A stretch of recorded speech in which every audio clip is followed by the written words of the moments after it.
All right, welcome to tonight's video on topic 4 of Unit 3, talking about inverse functions.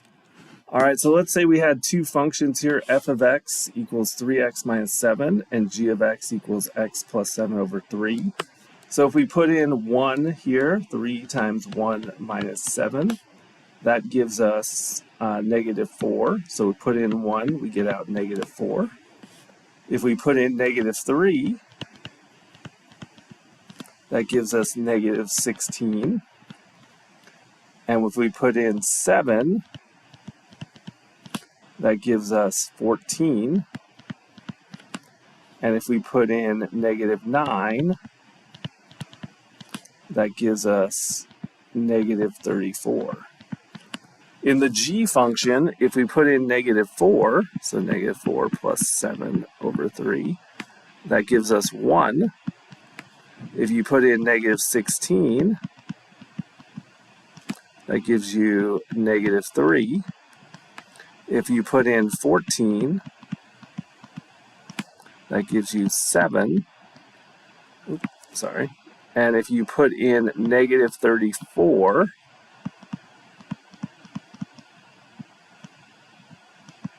that gives you negative 9. So what do you notice about the ordered pairs? Notice from the f to g, the x's and y's coordinates are switched, right? The x and y coordinates are switched.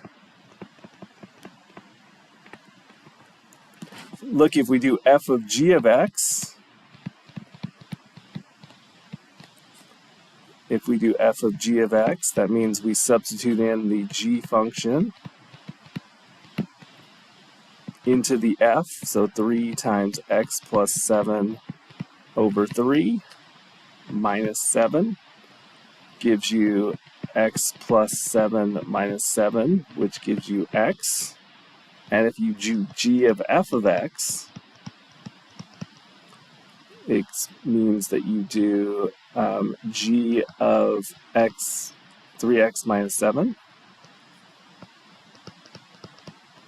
And so you put 3x minus 7 in for x and divide by 3. So you get, you get 3x over 3, which is equal to x. So notice both f of g of x equal x. If we graph this, and I'll let you do it on your calculator, notice you should see that f of x and g of x are reflections on the line y equals x, right? So they're reflections on the line y equals x.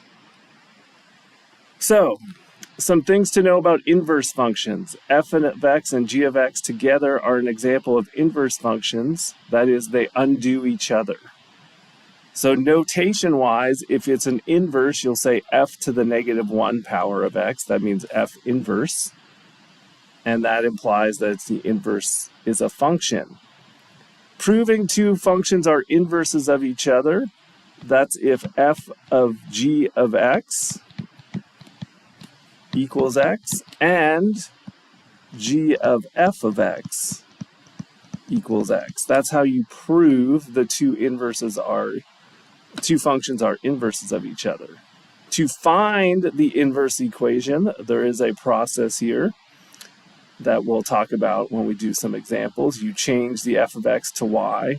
You switch the x's and y's. So for example, if I had the function f of x equals 2x minus 3. So first I would change the f of x to y. Then I would switch the x's and y's. And then I would solve for y. So I have to add 3.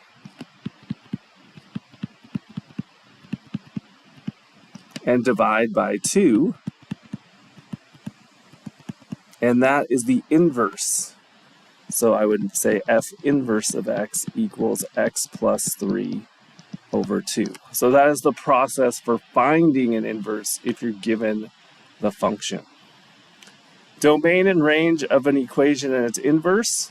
Notice because the ordered pair xy becomes the ordered pair yx for the inverse, the domain of the function is equal to the range of the inverse, and the range of the function is equal to the domain of the inverse. So basically they switch. Horizontal line test. If a horizontal line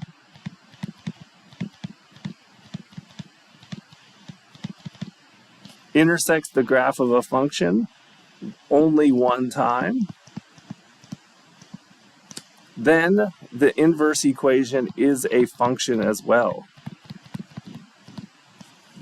Why does this make sense? Because basically what you are doing is you are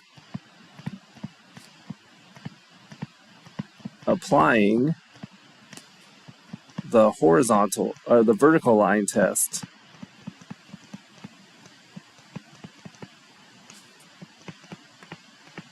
to the inverse. Even though you're using the graph of the function, because the x's and y's would switch, so the opposite of a vertical line is a horizontal line. So let's look at this here. So number 7, does it pass the horizontal line test? So if you draw a horizontal line, notice it intersects twice. So the answer to this is no. So what does this mean? That means the inverse of this is not a function. Doesn't mean there's not an inverse. It just means the inverse is not a function. Does this pass the horizontal line test? The answer is yes. That means the inverse is a function. It doesn't mean it doesn't have an inverse, because all functions have inverses. It's just that the inverses themselves are not always functions. So symmetries of the graphs of inverse functions. Remember, we said they're always symmetric with the line y equals x. So to prove that they're inverses of each other, we have to do f of g of x and g of f of x. So f of x plus 7 over 4. And then you put that into the f function, so it's 4 times x plus 7 over 4 minus 7. Notice the 4's cancel out. And then that equals x. So we'll do it the other way. So we put the 4x minus 7 in for f of x, and then we put that in the g function, where there's an x.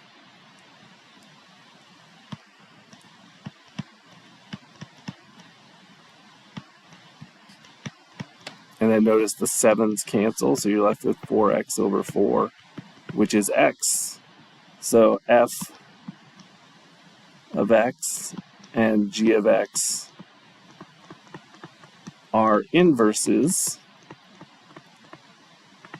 since f of x, f of g of x, and g of f of x equals x. All right, given 3x plus 7, does it pass the horizontal line test? The answer is yes, because 3x plus 7 is a line, so all lines will pass the horizontal line test. Linear functions will pass the horizontal line test. This means that the inverse is also a function. So we can find f inverse by, remember, we replace the f of x with y, then we switch the x's and y's, and then we solve for y.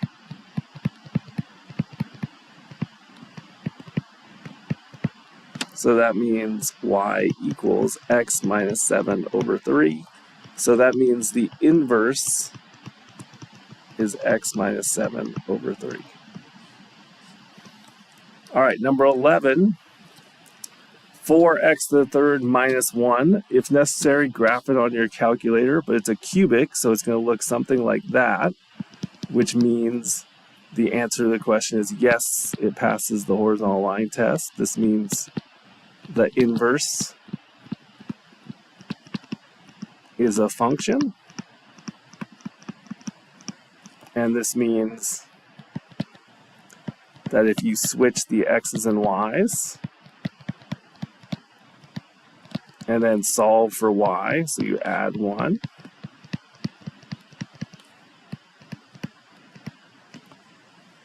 and then you take the cube root. Well, actually, let's divide by 4 first, sorry.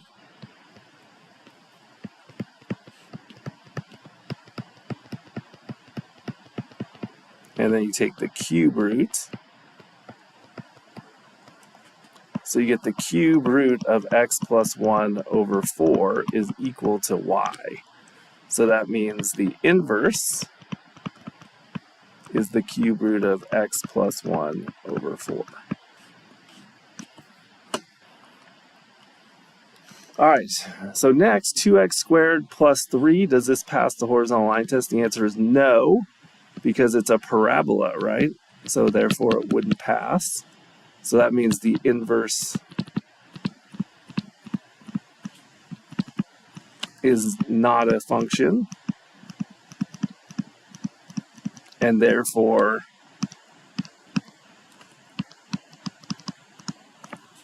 we wouldn't have to find the inverse, because it says if the inverse is a function, find it. It is not. So here, 3 over x minus 1, if you grasp it, it does pass the horizontal line test. This means the inverse is a function.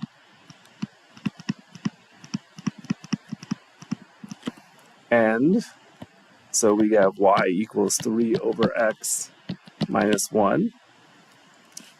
So then switch the x's and y's, and then solve for y, so add 1. And then multiply by y. So we get y times x plus 1 equals 3. And then you get y equals 3 over x plus 1 when you divide. That means the inverse is equal to 3 over x plus 1. So next it says graph f of x, which is made up of a line segment from -4, -2. So here's -4, -2 to 0, 4, 0, 4. And a second line, so here's the first segment. Second line segment from 0, 4 to 6, 6. So this is f of x. So then it says, does it pass the horizontal line test? The answer is yes, because if you do a horizontal line, it only passes once. What does this mean? The inverse is a function. And if the inverse is function, graph it. Remember, we just switched the x's and y's. So remember, this was -4, -2. This was 0, 4. And this was 6, 6, right? So to graph the inverse, we switch. So -2, -4 is here. 0, 4, so 4, 0 is there. And then 6, 6 is still, so here's the inverse. And then the line of symmetry, remember, is the line y equals x. So if we draw the line y equals x through it, notice it goes right down the middle. That's the line of symmetry. All right, so let's try the last one here. So it says graph x squared plus 1 with x greater than or equal to 0. So only the positive or 0. So 0, 0. Then if you put 1 in, 1 squared plus 1 is 2. So 1, 2. And then 2 squared plus 1 is 4 plus 1 is 5. Actually, sorry.